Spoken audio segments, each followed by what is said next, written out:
আসসালামু আলাইকুম রহমতুল্লাহ। কী অবস্থা, সবাই কেমন আছেন?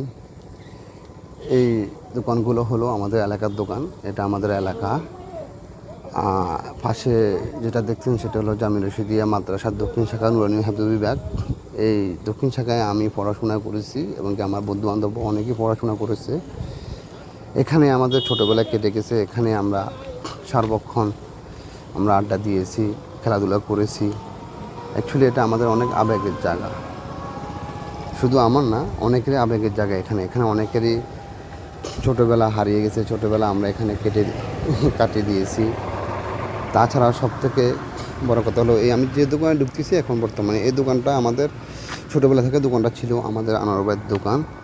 এই দোকানে আমরা নিজের মতো করে, নিজের মন মতো করে আমরা চলতে পারি, নিজের মন মতো করে আমরা ব্যবহার করতে পারি। আনোয়ার ভাই কিছুই বলে না, আমাদের নিজস্ব ভাইয়ের মতো মনে করে উনি আমাদেরকে।